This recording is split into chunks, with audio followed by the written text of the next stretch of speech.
What's cracking? You got 2 minutes to GG starts. Sit back and relax. We on the way.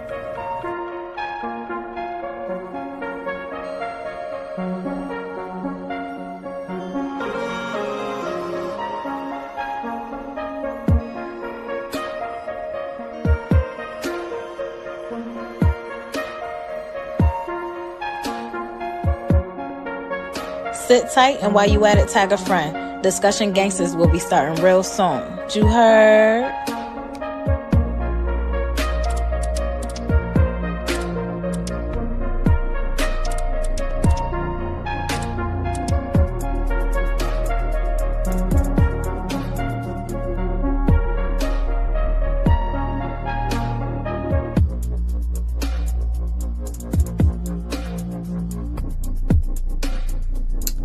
Right now, y'all got 1 minute before Discussion Gangsters goes live. So go and grab you a snack or a drink or something and get ready for the show.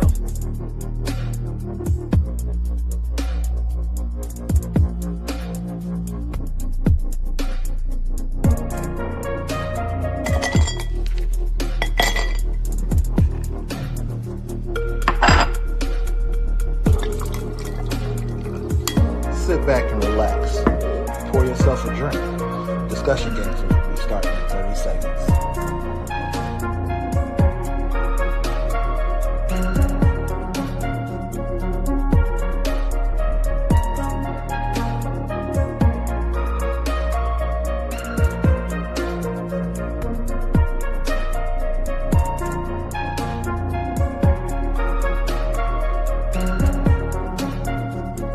Get ready.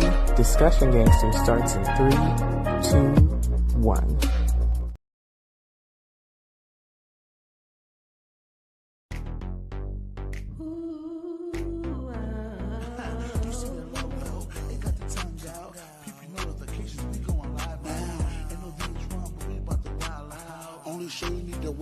It's discussion game, where everything's on the table. It's discussion game, so tune into the channel.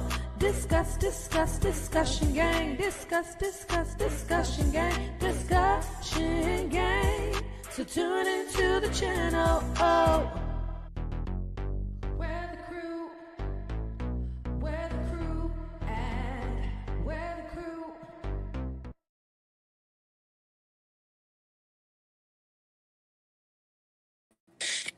What's good?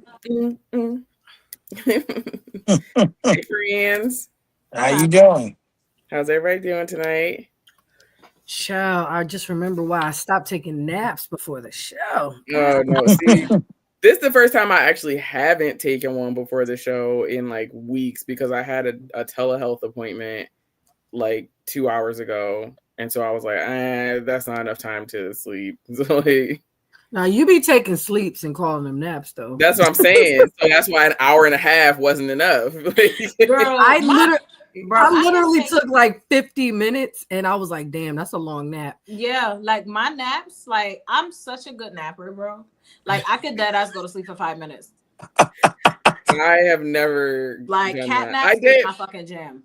I will say I did doze off right before the show started for like probably like 10 or 15 minutes. The only reason I know that's how long it was is because I was watching a show and I realized I was sleeping, so I rewound it. And I set it for 7:30 so that I could wake up all the way. But I just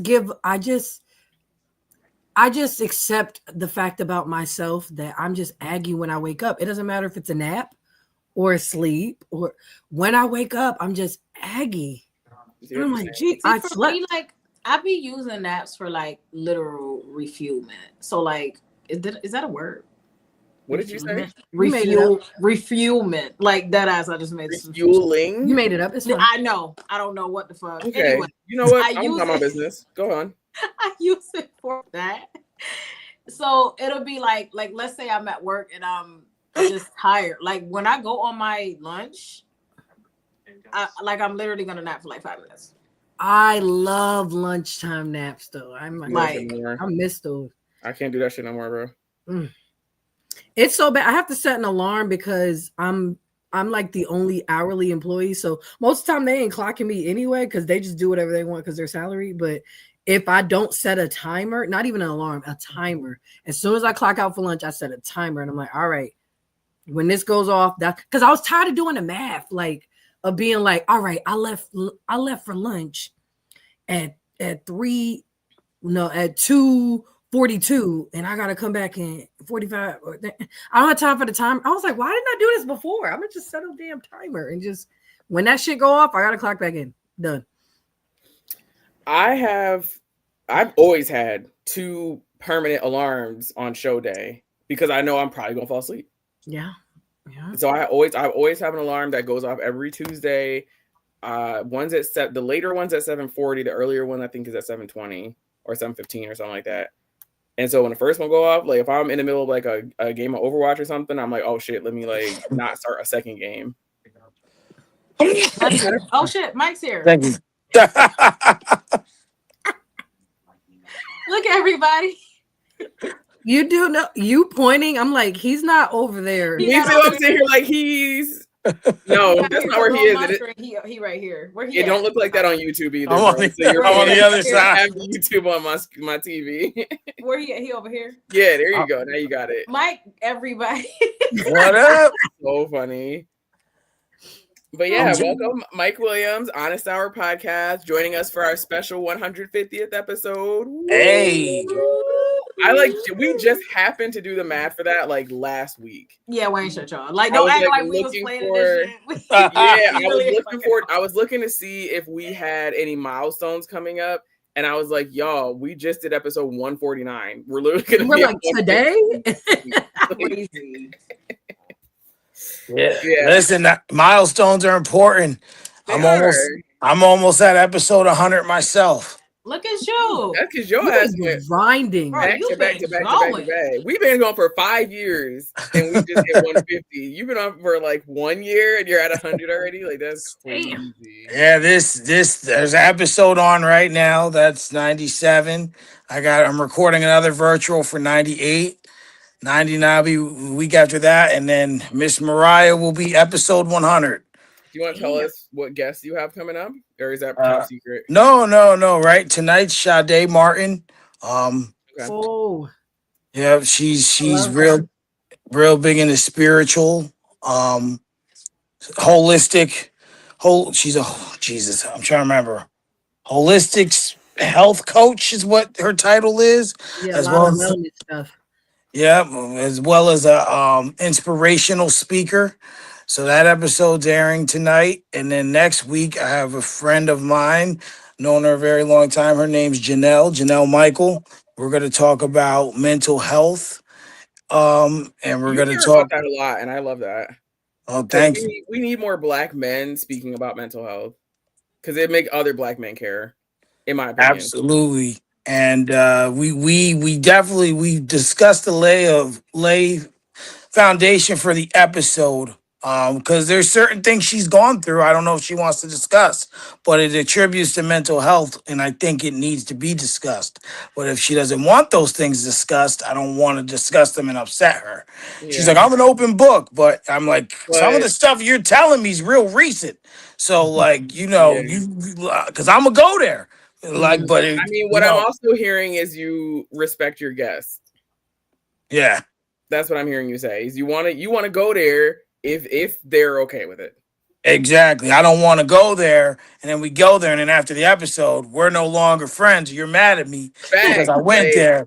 But if you got incompetence, you brought it up on the air, like right. Yeah, exactly. I literally ask what is off limits, and what's funny is you don't realize how much stuff that means when you ask people that before, like, we're like, all right, where shouldn't we go? And I ask that when I'm doing ladies vibes. I'm like, let me know where we shouldn't go. When people are like, oh, I'm an open book, I'm like, okay, sure. But like, and then I start naming topics, and they're like, nah, I don't want to talk about that. Yeah, see, that's what you gotta ask.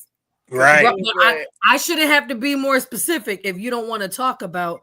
If the episode is about female reproductive health and we start talking about the A word, I don't want to hear, well, why'd you bring you put it on your social media and I asked you. Jackie said hi. Hey, Jackie. Oh my God, I miss you so much. I miss you guys too. Love you. Love you. Love you. I miss her so bad. Going to the store. Okay, again. Bring me some chips. Danielle said bring us some chips. Then episode 99 is gonna be That's my other Jihad. wife, y'all. Oh, you're bringing Jihad on about his fitness thing, right? Yeah, I actually interviewed him in June, and I just haven't released the episode yet. And he's like, just wait for me. You got all the time. Like I haven't recorded an in-person episode since June. That's how many episodes I've recorded. And then I recorded Mariah's around the same time, and Mariah will be episode 100. That's dope. Oh my God. Yep. I'm So super excited for you, bro. Like Sorry, you've been going ham. yeah, like I'm here for it. You know what I'm saying? Like facts. If you want to do more mental health stuff, I wasn't sure if definitely. you've already interviewed Ahmad, aka Hood Soul. Interviewed him twice. I was gonna say, Mike and him is tight. Like, I listen. You've been doing a lot in a year, and I only caught like 12 episodes. Can't keep up with all of them, bro. We can't keep up. Like, right. And now, so just a little insight. Moving forward, I got some scheduling, but there will be an episode with Ahmad and Mariah down the road. There will be an episode with Miss Allison Campbell down the road. I've discussed that with her. As well as her sister, because her sister be doing her thing as well. Miss Brittany, they're comedians. I tell them that all the time. They're funny. They're Absolutely. I'm hoping to get Golden and Ty on the show together. Absolutely. Jasmine, Miss Jazzy Mavor's been ducking me. She hates interviews. I can tell you that right now. Ducking you. Okay. Jazzy Mavor, the artist. On our show, have we? Have we had her? No, Jazzy Mavor is an artist. Jasmine is my best friend. So I can tell you right now, she hates interviews. Yo, she told me she hates them, but she would do it for me. Exactly. Exactly. So scheduling, if she said that, that means it must be a scheduling thing. Yeah. Because I know. Listen, right now, I haven't had her on Ladies Vibes because she's that. What if we in the near future? We've had a Mavor episode before, but what if we try to get because who do we have? We have Ralph and Dev that one day. I want to say did Mimi pop up a little bit that day? Or were we supposed to have her? Maybe she couldn't make it. But I'm saying I want to try to get as many of them on at once. I'm trying to have you always here. Trying to have Ralph, Dev, Mimi, Jasmine, Manny if we can. As many as we can fit. That to Ralph and see if one day, and maybe I'll just do the episode from there. From Ralph. Hey, go ahead and just get everybody in the background real quick, and I'll just make y'all screen real big. That'd be dope. Got you. Well, yeah. So that's just a few of the things I got. There's some other people I got written down, but we're going. A couple of Jihad students are going to come on, and I'm going to speak with them as well. So yeah. No, we definitely working on some stuff. I've been talking with some radio stuff, so we're gonna see what happens. We're gonna see what happens. We're gonna keep putting out them good vibes for you, bro, because you've been working your ass off. You're doing your big one over there. Absolutely, we're trying. We're manifesting it. That's what we're doing. Nisi, are you on your phone right now? No, I'm on my laptop. Can you do me a solid? And I think my phone might be malfunctioning real quick, but can you do me a solid and go through the chat and pick a topic? Sure. All right. My computer's of course, not really a topic, but the first thing we want to say is, prayers up to the singer D'Angelo who passed away. Gosh, bro. Stop. I can't believe he died. Yo, prayers to his family, because now his son is like parentless, and how old is the same year lost both his parents, and that's a lot. What? He's an adult. Angie Stone is his mom. Oh yeah. Okay, sorry. Yeah. Damn, that was this year. Why is that? That was this year. So some deaths be feeling like they were forever ago, and you forgot. But some of them feel like they just happened yesterday, and you're like, dang, it's been 20 years. Facts. Like It's whenever I like talk to the about like point where Robin people can Williams, I'm repost them like, and you don't even know. You be like, people be like, this happened 4 years ago. I'm like, did it? I ain't know till now. Like, in fact, wait, speaking of stuff I just found out. So this might not, like, a lot of people that are watching might not know who I'm talking about, but there's a band called Lost Prophets, and I used to love their song Rooftops when I was in middle school. And I missed completely that their lead singer is a P word that we don't want to use on this show that involves a children. PDF. Yeah. And I was like, but so apparently he's been in jail for like, I don't know, a decade or something. Like he got apprehended, I think, in like 2012, and he was unalived in prison earlier this week. And I'm sitting here like, first of all, I didn't know he was in prison. Second of all, I definitely didn't know he was that. Like, because I was sitting here like, Lost Prophets, I love that band. I mean, obviously, I'm not like a huge fan, or I might have known about this, but like, and It's that's like the stuff that I read. I'm not even going to repeat on this show. It was sick. Worse than so any it was episode of SVU I've confirmed ever that it was watched. like No, valid. yeah, it was happened? confirmed. He Because was. you know how he like was, sometimes if you're with somebody who lies about their age, you can end up with that kind of no, charge. we're talking children, infants. Oh, We're talking him laughing about it, confessing about it, like having passwords that were like making fun of what he was doing. Like, wow. I think, and they said they also arrested 2 women that were involved. Jeez. And one of them, he had either text or like called or said to her, if you belong to me, then so does your baby. And so I'm assuming that's who got also arrested, because they were like complicit in letting their children be abused. Child. And I'm like, you found 2 women that was okay with you abusing their children? That's disgusting. Like, well, speaking of people who belong in so jail, like, you said bring up a topic from the chat, and can we talk about cousin Derek Groves? And I'm saying cousin because my nigga. So this happened. You put this in here after our show last week. Derek Groves was one of the last 10 inmates who escaped from the New Orleans. In New Orleans, and they found him in Atlanta. Like, man, they did I think they did a clip that was like a tour of the house he was in and stuff, like, or something like that. My thing is everybody. Okay, so for me, it's like he had a good run. I'm super. That's why he's a cousin. But what I didn't understand was, of all the places they could have found him, why was you in Atlanta? And they're like, oh, he didn't have the means to go anywhere else. I'm like, nah, bruh, no shade. And this is not me being racy at all, because, I love to get into a good race topic. But if our Hispanic and Latino brothers and sisters could get here, how they get here, I'm sure you could get out the same way they get here. So, bro, like, how were Honestly, you in Atlanta? You know what I want to know though, for real? And I guess this is, I guess why I'm not a police officer, but I'm like, how did they be finding people? That's I know the dogs and stuff like that, but I'm just like, how did you trace him to this specific house? True too. Somebody said they took a picture. Like, how the fuck y'all find him? Because first thing I'm doing is changing my appearance, getting some fake documents, an ID, something like, and working at a little mom and pop convenience store in fucking Idaho. Okay. Like, criminals are stupid though. That's true. Not all of them.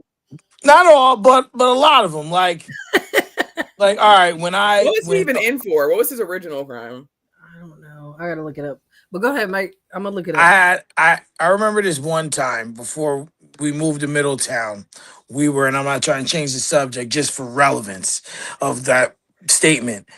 So we had friends that moved in next door, and one night, our friend, the female of the relationship, she was bugged out, and her and her man were fighting. So she kicks him out the house, and she's bugging one night, screaming at the top of her lungs. Suddenly, this guy just walked by, just chilling, just minding his own business, singing a song, and she's like, motherfucker, shut the fuck up. We ain't talking to you. He wasn't even bothering us. So he comes over, and like I could tell this dude was like, he was a G. He was like, yo, listen, man. He goes, there's no need to talk to me like that. So then she's like, I don't give a fuck. You know who I am? I don't care who you are. I put holes in people. So then, what the hell? So this dude comes back with a gang of people trying to beat her up. So then I had to get in the middle. It was ugly. So needless to say, this nigga had a warrant out for his arrest because he murdered 2 people. What? That's what happened to this guy? Bruh. So then, like when I had called the cops, yo, he like disappeared. His whole clan was there and he was nowhere to be found.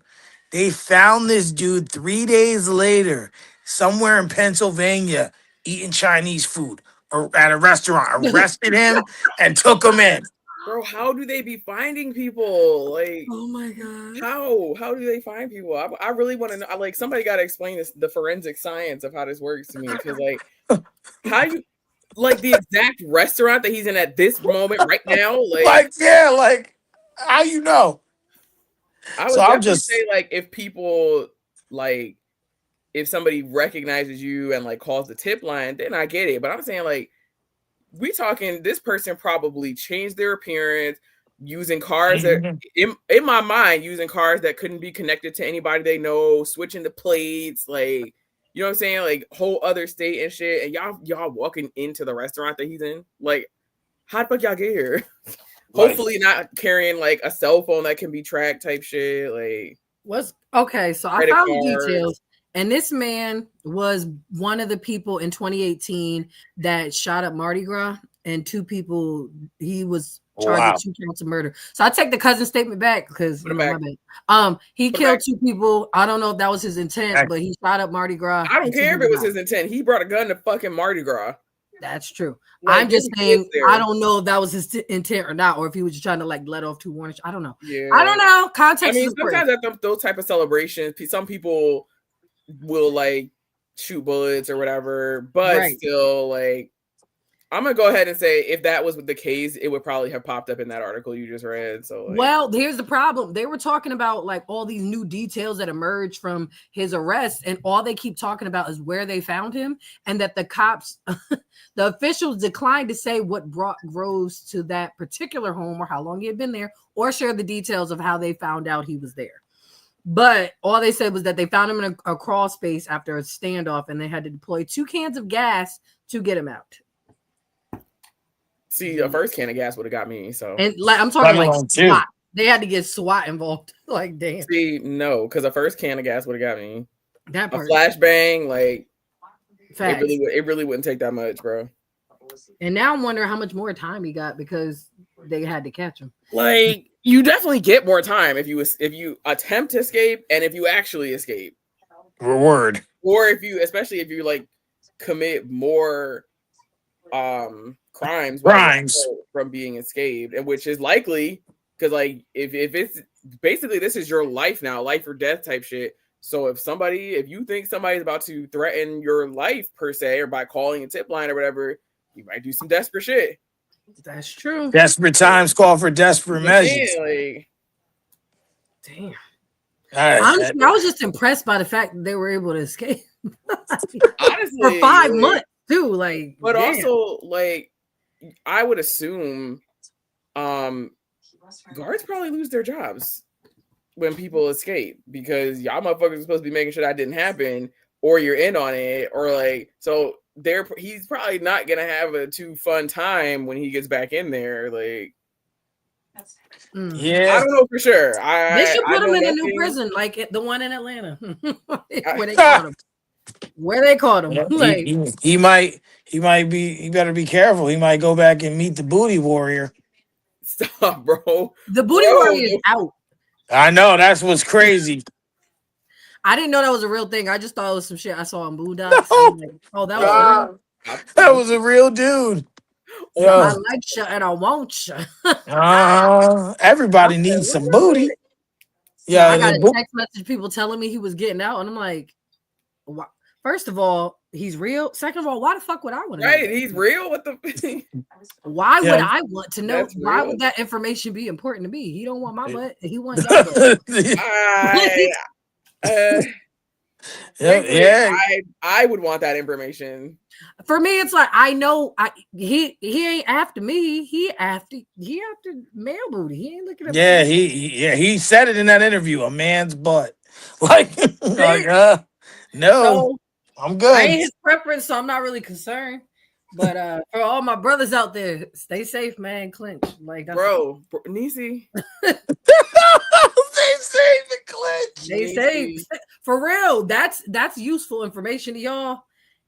And I'm praying for y'all. Like I don't You're really an know. ass.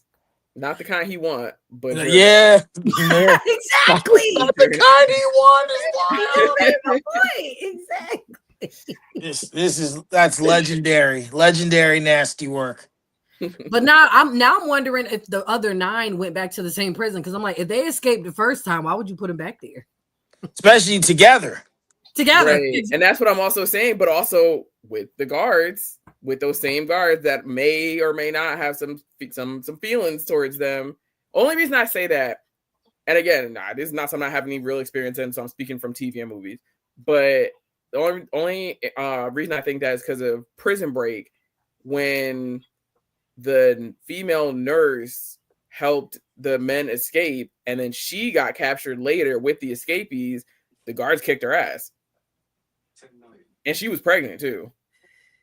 And they were like, "Don't worry, we won't touch the stomach," or some shit like that. But they were like, "Yeah, when you did that shit, a lot of our staff got laid off and blah blah blah." And they was mad at her about it. Yeah, they fucked her up too. Yeah, they did. Crazy. And this is why, like, no shade to all the brave people that work in the prison system. Like, I just can't. And every time they're like, "Oh, you can make a good money as a CEO," I don't. First of all, no. Like, let me tell you. I know y'all think I'm a gangster, but no. If you want to call me a punk, I'm a punk when it comes to shit like that. Like, no, bro, I want no parts. Thank you very much. So when I left Nabisco, John Eldred was leaving at the same time to become a CO. And he was saying to me, he goes, "Yeah, man, I just want to do it. It's a pension, this, that, and third." Now, I don't knock anyone. I'm like, "You sure you want to do that? Like, you're 40, bro. Like, you're not old, but no, but what you have to go through in the academy is not for an older person." First of all, don't be glad B-Bon ain't here, because B-Bon just turned 40. Exactly. He would have something to say about that, bro. I wish he was here so you can hear it too. Like, obviously, he knew. He knows better than to come on here. He knows better than to come on here with me, because I shut him down.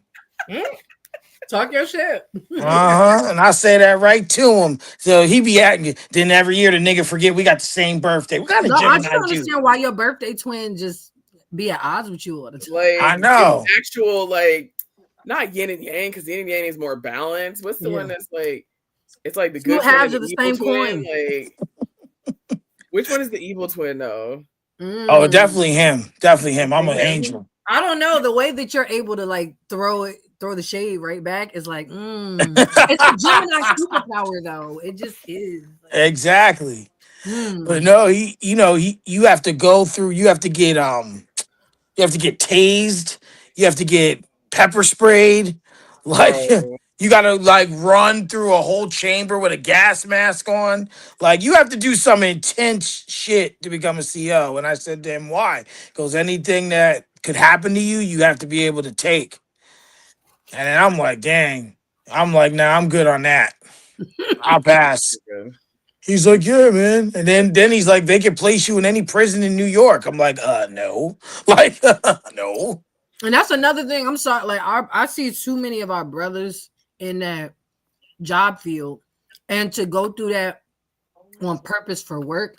Now the extra activist side of me be like, why would you on purpose want to go through all of that shit when they put us through that shit for being black? Like, it just don't make sense to me. Let's scoot into another topic, because we frequently don't get a lot of topics done these days. So we just get on here and start bullshitting, and then like that's all we be doing. Well, I feel like the nature is we're discussing things. So we definitely are. We're discussing Gangsterly for sure. Well, since we're talking about being black and shit, like, you know me. I have one pulled up. I saw this post that we put in here about the black woman after months of job rejections who changed her whole profile to an AI white woman to expose the catfishing she used catfishing to expose the bias that happens during the hiring process on LinkedIn. So this black woman literally took her entire resume, created an AI white version of herself, I believe, and put it on LinkedIn. And after 5 months, no, not even 5 months. I'm sorry. After months and months of job rejection, she finally started getting callbacks for interviews.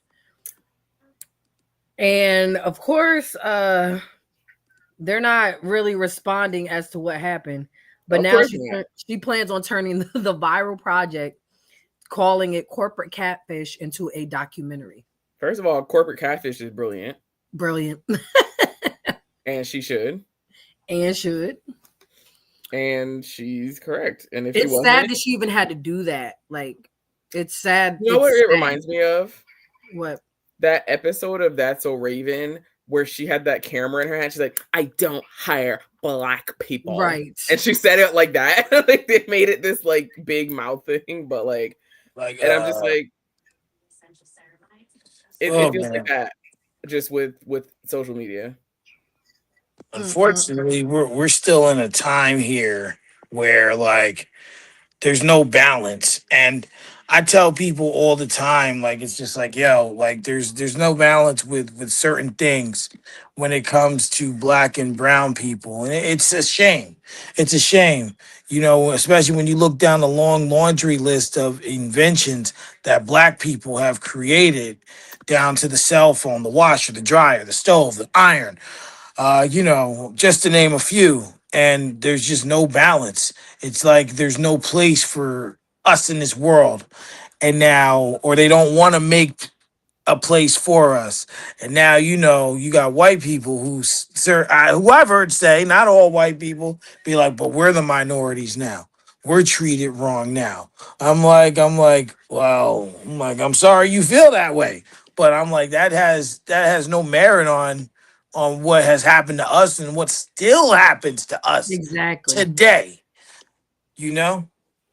Yeah, I was looking at like, because it's already, the job market already fucking sucks, which is weird because it's like how I can hold tension for two things being true at one time.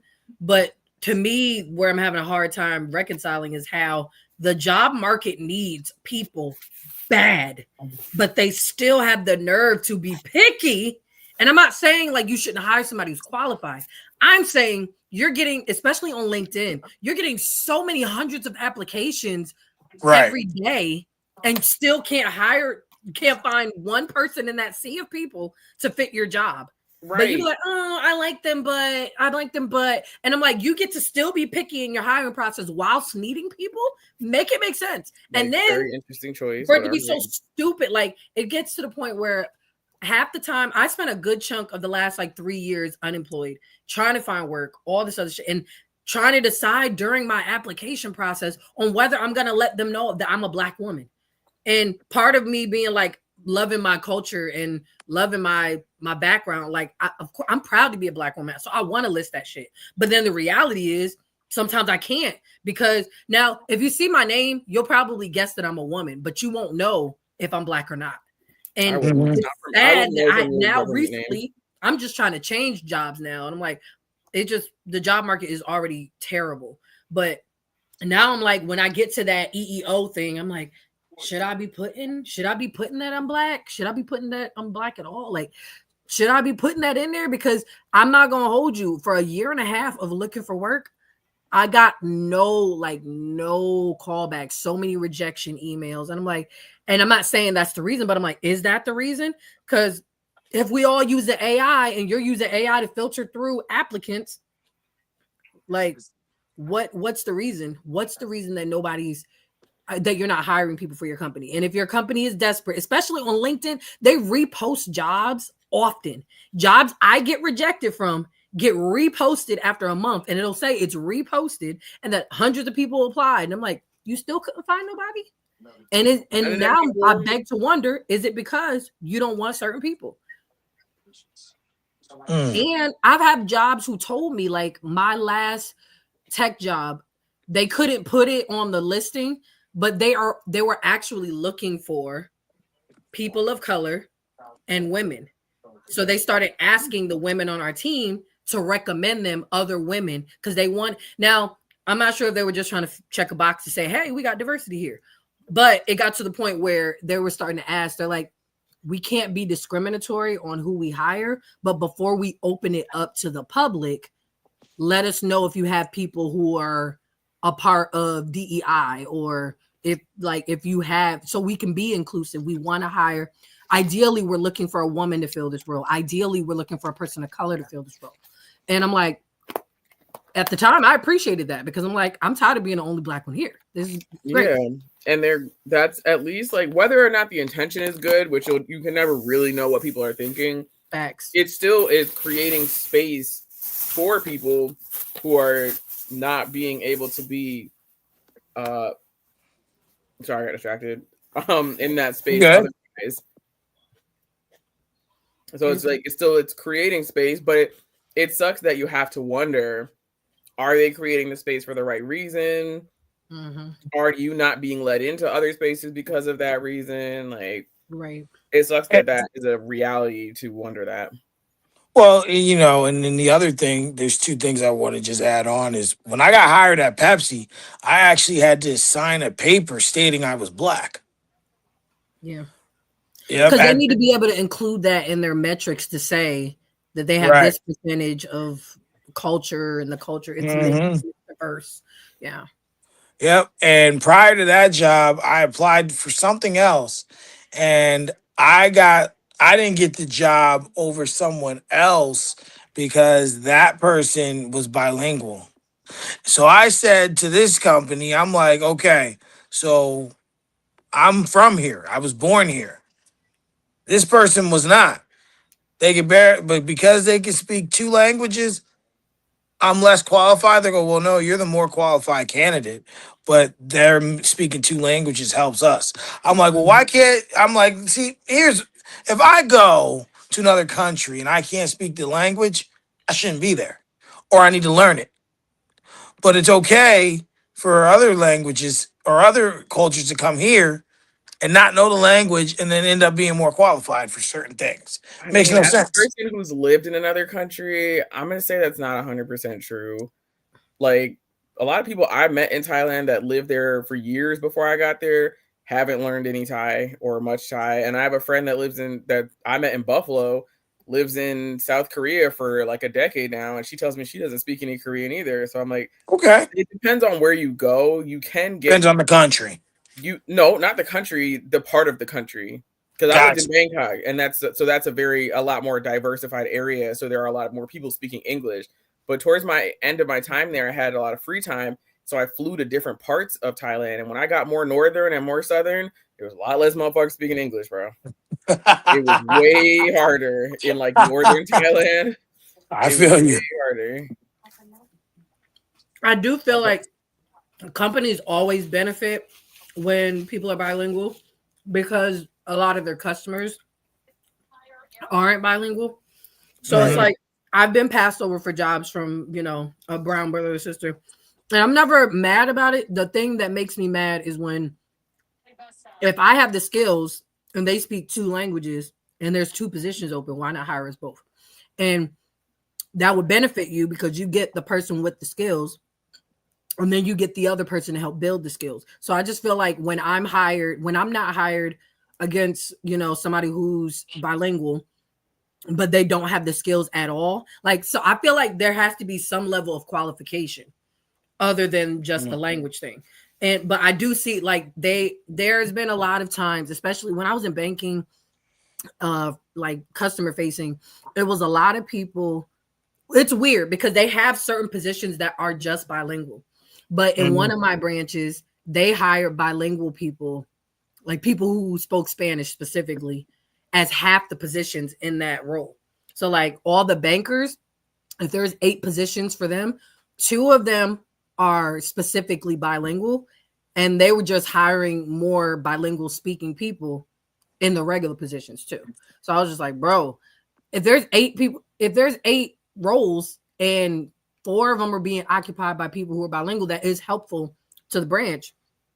But did you skip over a qualified applicant just to get somebody else who's Spanish speaking? I feel like that's just not useful. Don't get me wrong, everybody deserves a shot. And I feel like that's dope to have more people than less. But if the person doesn't have even like just the barest minimum of ability to do the job, it's like, bro, like, well, okay, so that's relevant to the way I was about to respond, because I was going to say if somebody is kind of qualified and can right, speak another language right, versus someone who's very qualified and can only speak one language, right, I'm like, to me, the bilingual is a little bit more helpful to the branch, because then you can serve a wider variety of customers. right. Like today, I have to make certain phone calls by the end of this week, and it occurs to me that I need to speak to someone whose first language or only language really is Portuguese. And I was like, how am I going to do this? Because I have to do it on the phone. So I'm like, how am I about to do this? And there's a phone number that I have a hotline that I have access to that is a translation hotline. So you call them, and then they three-way call the other, or you three-way call or whatever, get the other person on the line, you speak, they translate, and then they speak back and translate back. And I'm like, that's such a like specific, like, you know what I'm saying? It's such a needed job. Mm-hmm. Like, to help people be able to communicate with people they need to communicate with. Like, if you're texting, okay, you can like Google Translate. A lot of apps will auto translate now. But if you need to speak on the phone and it's important that you understand what's being said, it's so important to have a translator.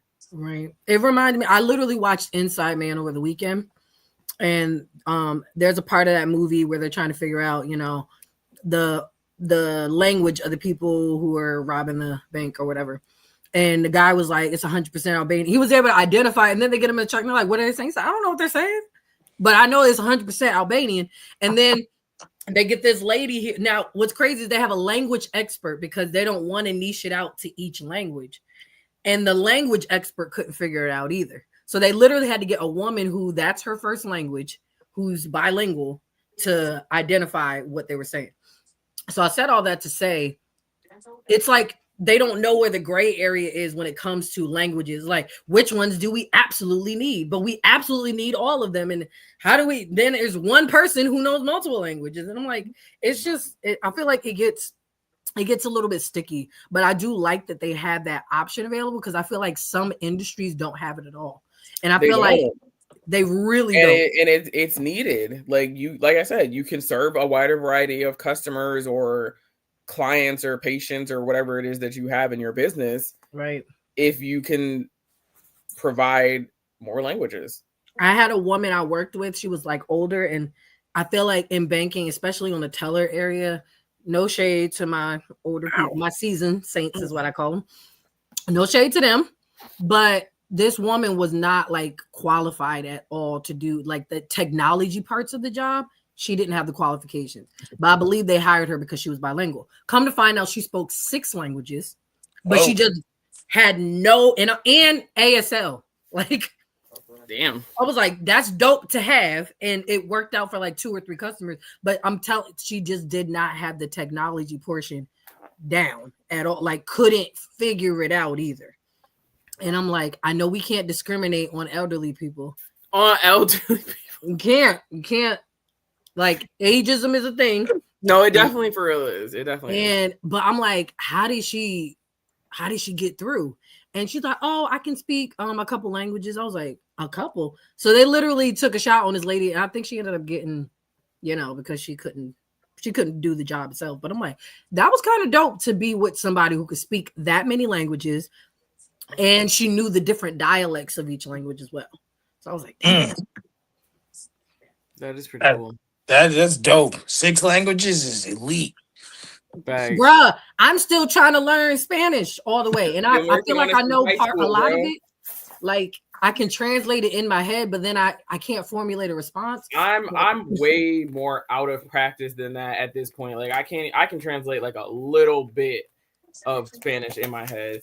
And I just feel like I've never been in a space where I could like frequently practice with a person that speaks Spanish.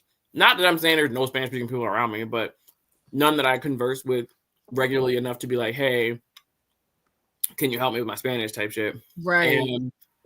But when I was in Thailand, everybody speaks Thai. So I had a lot more opportunities to put it to use. So I learned Thai a lot faster and in a more useful way. Can I speak Thai now? No. I She will said say no. it matters that like I know that like we can do anything if we put our mind to it type shit. And I feel like a lot of the reason I retain that information is because I started out with Spanish in kindergarten. And it wasn't one of those my parents put me there. It wasn't one of those I was interested. It was they were doing an experiment in the school where they would take certain kids, like maybe 6 of us, and put us with the Spanish speaking teacher who was teaching ESL to a group of Hispanic kids. And for me, from kindergarten, it started with, the concert. We learned Feliz Navidad, and our teacher told us what it meant, and it was dope. Then first grade, it was like, all right, you're going to start your day over here in Miss Cruz's class. And then after morning announcements, you're going to go to your regular teacher. And I was just like, okay. I don't know if my parents knew that was going on or not, but it was literally one of those, this is kind of cool. I'm in this classroom full of kids just speaking Spanish. And then there's me and like 5 other kids who don't know what they're talking about, but are learning the language. So all the way that influenced how I did junior high and high school. I ended up taking Spanish all the way to the Regents level. It was crazy. And I was just like, this, even though I know a lot of it, it's like, it's still hard for me to feel okay about speaking it. Yeah, but when I speak to other Spanish speaking people, I love that they say you try. Like, at least you try. Like, thank you. Like, especially when I was in banking, like, I'd be like, a lot of my common phrases is "Cómo lo puedo ayudar?" And then I would listen for certain words, and then certain words would tell me, and then I would try to respond to them to confirm that that's what they wanted. And then when I would give them receipt, there would be like no or yes or whatever the case. But I'm like, I tried. I put the effort in. And I feel like that's a lot of the times that's what they need is like somebody who gives a damn enough to try. But like, look, like only speak, hablo un poquito, but I'll try. And then they'll be like, where did you learn? I'm like, I just learned in school. It was just one of those things. So I'm like, for me, it was a goal. I'm way past that goal now. But it was a goal of mine to become bilingual so that my kids could be bilingual. And then they can learn another language if they want to. But I want my kids to be at least Spanish speaking because it's just necessary. That's why low-key I hate, and I understand how it happens, but I hate when a kid has 2 parents that speak, like one of them speaks one language and one speaks either one or both, and then the kids don't learn it. I'm like, right. It's such a good opportunity for you to pass your language on to your children. Right. And like, I know a lot of people from like older generations, or if they're like first generation immigrants, they either, sometimes certain people have felt either they wanted to assimilate more, so they switch to English as much as possible, or some people switch to, they want to keep their culture as much as possible, so they do as little like American things as possible. But to me, I'm just like, I think it's beautiful if kids learn more than one language a lot easier. Exactly. Like, and that's just a brain development fact. It's not like an opinion. Exactly. But I used to have a 2-year-old in one of my classes, and he spoke English and French, and which I thought was, oh my God, it was so cute hearing a little 2-year-old be like, "Wee," and like he would only speak French when his French-speaking father would speak to him in French. And then everybody else, he would speak just English. But I'm like, man, it's so cool. But it is still a thing that they do in schools. And I've subbed in classes where they're either dual language or bilingual classes, which I don't know. I still don't know what's the difference as far as like the setup of the classrooms. But I'm like, you have kids in here, like half the class doesn't speak English and half the class doesn't speak Spanish. So, and then it'll be one day, it'll be like, today is an English speaking day. And then the next day is today is a Spanish speaking day. And I'm like, how does this work? Like, right. How does this work? How do you teach children in a language that they don't understand? Because I have a student now that doesn't really understand me. And we have to like make a lot of accommodations for her to be able to, like, because there's a lot of stuff that is, you don't know how to do it because you're like not there and not taught yet. Or there's other things that you do know how to do, but you don't understand the question. Right. Like if you sit me in front of a test and it's in Spanish or Portuguese or Thai, I'm gonna fail. Right. Because I don't know what it says. You just throwing shit at the wall at that point. And then be like, hey, well, she doesn't know how to do it. Well, she might if she understood the question.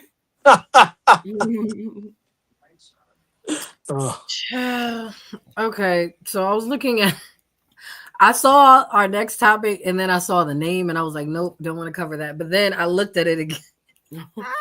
So, Trump Burger Restaurant chain in Houston, in Houston, Texas, closes after owner's ICE arrest. Now faces deportation after entering U.S. in 2019.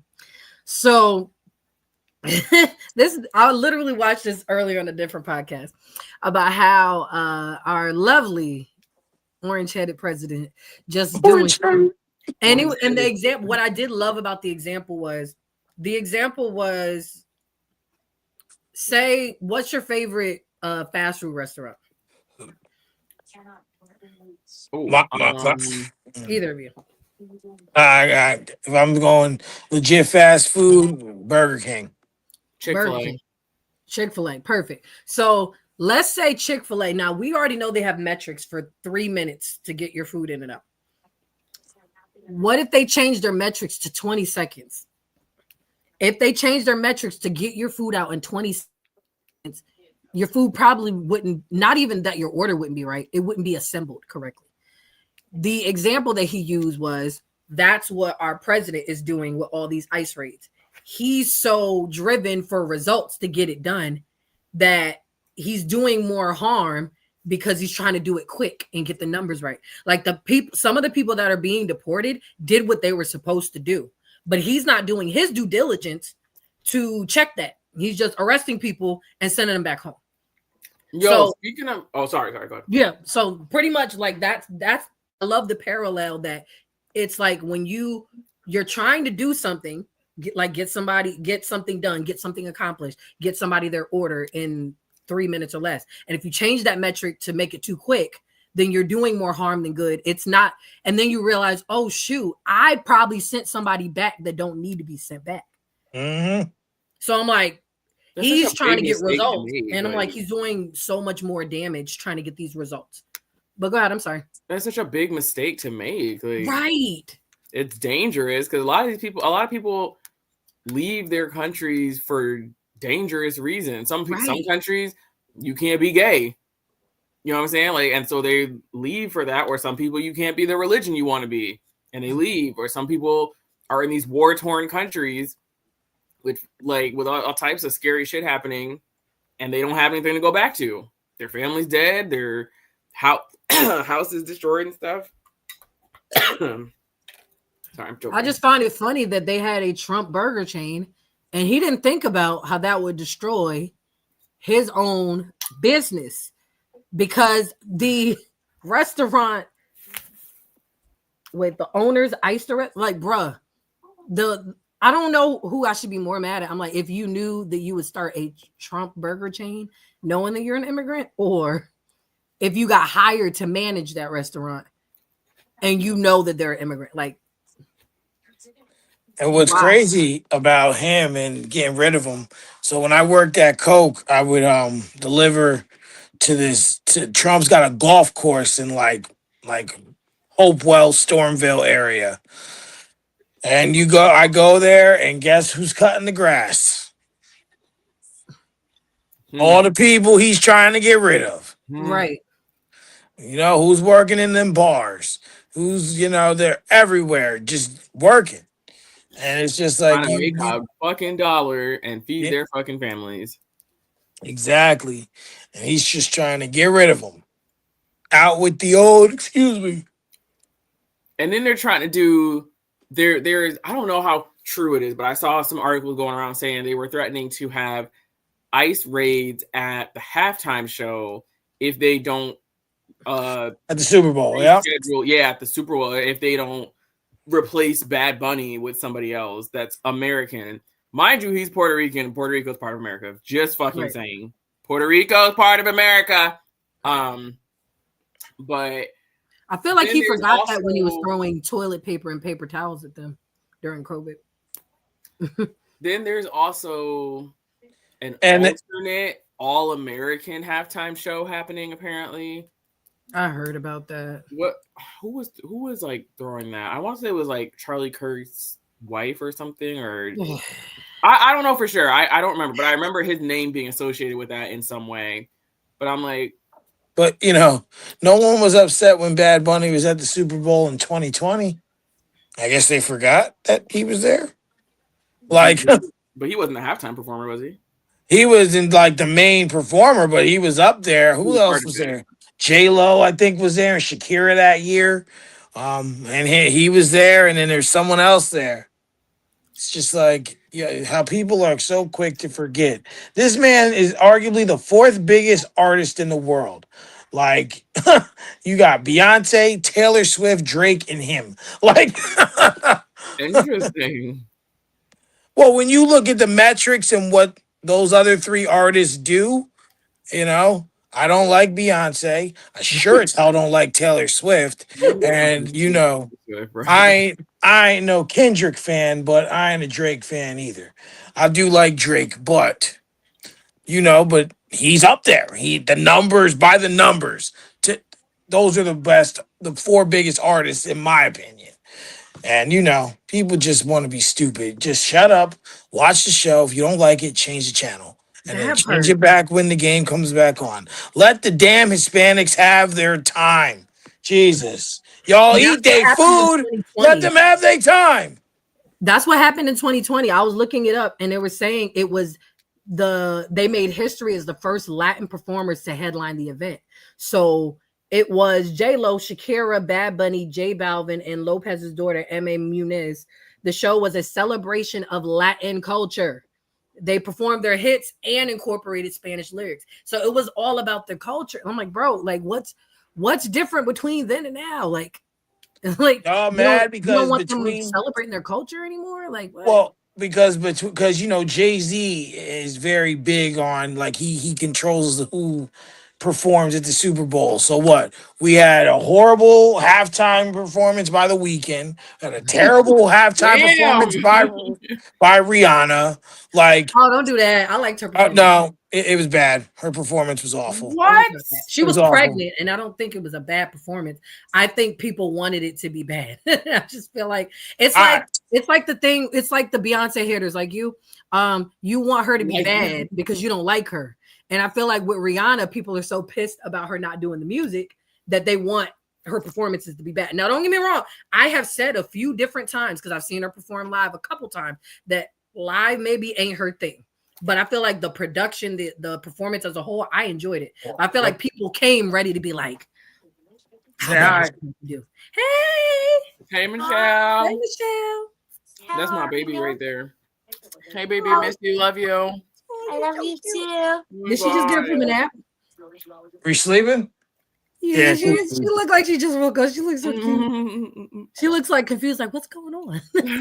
Clap it up for the gangster babies. Gangster babies. But yeah, I feel like just let people celebrate their culture. And I don't know if this is true or not, but I heard somebody say that they don't even get paid for that performance. They don't. They have to pay to do the performance.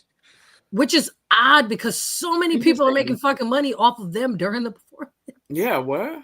There's only one artist to my knowledge that they paid to perform. Who? The very first halftime performer was Michael Jackson. Michael Jackson, yeah. And the year before, In Living Color did a episode at halftime, and no one went back to the Super Bowl. So the Super Bowl, the NFL decided, no, they paid Michael Jackson $1 million to perform at the Super Bowl. And that's what started it. And, Michael Jackson, they was mad because he went over his time. I'm like, it's Michael Jackson. He was in the prime of his career. First of all. Exactly. Here's what ChatGPT had to say about it. Mm-hmm. No, artists don't get paid to perform at the Super Bowl halftime show. Here's how it works. The NFL covers expenses such as stage setup, travel, accommodations, dancers, band members, and production costs, which can total millions of dollars. The artists themselves aren't paid a performance fee. Instead, they perform for the massive exposure. The Super Bowl draws over 100 million viewers, and that kind of publicity often causes huge spikes in streaming, ticket sales, and social media engagement after. The NFL and Apple Music, which is their current sponsor, also handle marketing and logistics, making it a major career moment even without direct payment. For example, after Rihanna's it's funny that they said that since we were just talking about Rihanna. After Rihanna's 2023 halftime show, her music streams reportedly jumped more than 600% in the following week. That's the real financial payoff. Ah, that makes sense. Okay. Well, now that's more clarity. I mean, but sir, I don't know if it works for all artists, but it might open the eyes to new other artists. Like, look at the year. You had Dr. Dre, Snoop Dogg, 50 Cent, Eminem, Mary J. Blige, and Kendrick Lamar. Any of them need a spike in sales? I don't think so. I mean, Well, I but feel then like again, you're making more money, so of course they don't need it, but they can use it. hey, listen, if they They still got Beyonce to perform. Like, Yeah. interesting that they got people that are that big or considered. Well, you know how big the Beehive is and everything like that. So, like, interesting. But I get what they're saying. You know what it reminds me of, and this is gonna sound dumb as hell. That episode of Drake and Josh. I mean, the movie Drake and Josh. I think it was the really big shrimp one, where they go to Hollywood because they want to use Drake's song in a Super Bowl commercial. And then he didn't like the way they remixed the song, so he stole it back. And then Josh sends them the real version, and he gets it played on a Super Bowl commercial. That's what it reminds me Oh of. my God. The barter is I do unequal feel like in the trade. I feel like it definitely makes sense with the barter thing, because whatever they could have paid you, you're gonna overspend on budget to do the performance anyway. But they're saying like, they're paying for all the expenses associated with it, so you're not necessarily losing money on performing. I mean, I can't imagine like they pay 100% of everything. I was about to say they probably don't. That's what I'm saying. They probably like there's probably some shit that has to come out of pocket, but like if you make it up from your other revenue streams, and then it's like you hope that happens kind of thing, because like I don't imagine like the Rihanna streams went up or the anybody else streams went up the way the like Beyonce streams went up or the Kendrick streams went up, even though Kendrick, not that he's not big, but he got booked at a time that he was booming, that everybody was already focusing on him. Right. So it might not have really he might not have really seen the successes of that bump had he maybe done it around his second or third album. Right, that's what I'm saying. So like it's a thing that's not a guarantee, as opposed to if they wrote you a check and was like, here's how much we're going to pay you to do it. Right. But it is potential. Like they said, we're talking hundreds of millions of viewers, hundreds of millions plus viewers that are maybe exposed to you for the first time and like, hey, I kind of like this guy. Let me go follow him on Instagram. Let me go stream his music type shit. So like it is the number of dancers he had too. Like one of my favorite dancers, Keita the Great, was on there. And I was like, Keita, oh my God. Like this kid has been dancing since he was a kid with like the hip hop clown thing. Like, and now he's on the world's biggest fucking stage, bro. Like this, I was so proud in that moment when I was like, wait, is that Keita? Is that Keita? Is that Keita? Oh my God. Like it was mad for that level of exposure for other people as well. Like in SZA, no shade to SZA, but would SZA have ever gotten an opportunity to do that? Probably not. Right, because I also feel like they want to get artists that people are actually, I won't say, not that they know, but that they'll actually watch, like, and enjoy, like, if that makes sense. Like you ain't going to see someone who no one knows up there. It just doesn't equivocate, because they want to pick the biggest stars right now, and I feel like it makes sense marketing wise, but then it's like for the artists, it's like, do they want that exposure? Because it's not really doing much for them if they're at the height of their career right now. Right. Yes and no, because again, even the Beyoncés of the world, there's somebody that's never heard them before. There's somebody that's not already streaming that. There's somebody that never heard that one song that you just performed and wants to hear it again. Like even the other day, a couple weeks ago. I went to a concert out here, and the band Yellow Card was playing with a couple other bands. I already like Yellow Card, but they played some of their new music that's not released yet, and I went and downloaded it. Right. So I'm like, Thank you. that's one little extra stream. You know what I'm saying? So like, I get what they're talking about. Right, the marketing's the thing, and that's the thing now, because now it's about streams, not record sales. Yes. Record sales. We could be here all day talking that. Oh my God. And I think somebody that Jay Sarah and I went to college with was a part of Mafiathon, and y'all know I was talking about Mafiathon every week while it was happening. But Kai Cenat's subathon, which got him 1 million subscribers, and at one point, I think when LeBron was on, he had 1 million people watching, like at that moment or something like that. But anyway, somebody that we went to college with that I was like still friends with on Facebook was posting like that they were part of the On the Radar thing that they were doing in the Mafiathon house, which was they were having artists come in and like freestyle on a beat on the Radar. I don't know what On the Radar is outside of that, but again, that just exposed me to it. So maybe I'll go look them up on Instagram and see what On the Radar is. And then that person that was posting it was posting like in the house and like with Kai and like in the thing. So I'm like, oh, you was in there, like you was part of this for real. I'm like, oh, nice. Do you think one? On the Radar, On the Radar is where it's at. You know, it's a platform where artists come up and they freestyle or they rap, and a lot of artists have been on there. You know, Osmond was just on there not too long ago. Oh man, that's dope. And then what was crazy was like he was on there and he rapped like he rapped over one beat. His wife was there, Steph. She handed him his daughter, and then he started rapping harder. It was crazy. Like like the energy just shifted along once she was there, and then she started grabbing the microphone. I'm like, oh, you trying to spit baby bars?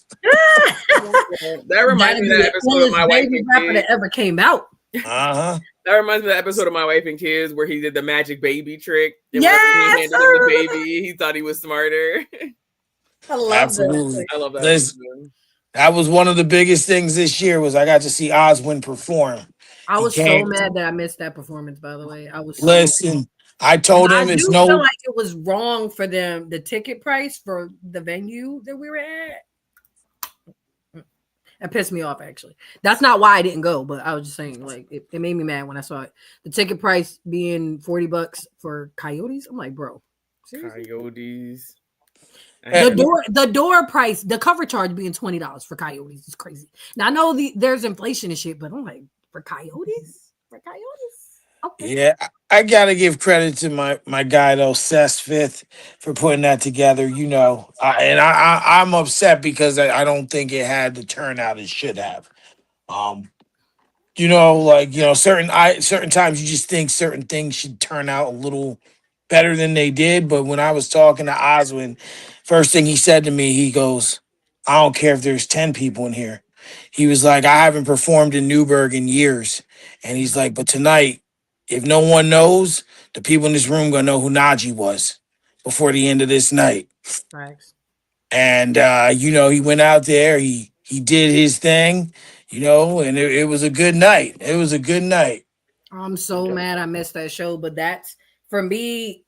I fall in love with artists who like love their craft. Like, don't get me wrong, like I get the component of it that there has to be a fame aspect of it for people to know you in order for you to make money. For me, even as an artist myself, it was just never appealing to me I don't care about the fame. I care about the art. And for me, don't get me wrong, the fame helps pay for the art, but I don't care about the fame at all. Like, I don't care. Like, exposure is cool. But I feel like, I guess that makes me a lazy artist because I don't do it for that. I don't do it for clicks and likes and streams. I don't do it for that. I do it purely because I love it. That doesn't make you lazy. It makes you creative. When you have a different space in which you operate in. And like you and the rest of Mavor aren't going to put out anything that's garbage. Like, you're going to put your all into it. I had to learn, like, as a fan with certain artists, like, they take their time with their projects. Not every artist can put a project every year and it be, okay, this is it. Right. But when someone takes the time to study their craft and understand their creative process and have respect for that, I'll take that over you saying, okay, I just released this album in March. I got another album that I'm going to release in May. And that March album hasn't had time to breathe. Right. You know, and I'm not mad at artists who do it. One of my favorite rappers, I just found her last year. Shay Nayor has released 4 albums this year. Well, 3, one more coming. But the only thing I'll give her is they're short albums. It's not like they're 20 tracks each. It's Yeah. eight, 9. You know, at least you're keeping it strength. But sometimes it's a lot for people to interpretate. You know, they'd be like, you just released this. It's Like, like a what? what You know happens? she's a grammar snob. Don't do that.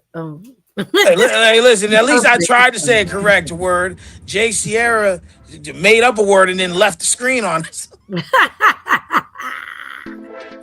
I hope she's all right, though. Yeah, fine, we'll talk to her. All right, that music means it's time for us to wrap up. Damn, the second I said, here she comes. I'm playing the music to sign us out. Right. Bye, guys. Oh my God. Happy 150th episode, you guys. Mike, thanks for joining us. And Thanks for having me. A long time gangster. Always. Make sure y'all check out Honest Hour podcast. Mike, tell them where they can find it. Hey, you look up Conversations Over Chess podcast on YouTube. All the episodes from season 1, 2, and 3 are on there. Make sure you go way back to the beginning. Danielle was my first episode, and Nisi was my second episode. Yeah. Go back and check it out.